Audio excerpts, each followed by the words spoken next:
మీరు సీక్రెట్ గా steel plant ఎందుకు అమ్మేస్తున్నారు? నాకు ఈ రోజు తెలిసింది, రేపు కోర్టులో వెకేట్ చేయడానికి బిల్ వేశారని.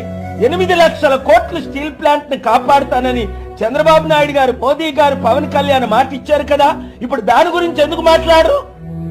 30,000 మంది అమ్మాయిల్ని ఎత్తుకెళ్ళిపోయారు, వాళ్ళు దొరకలేదు.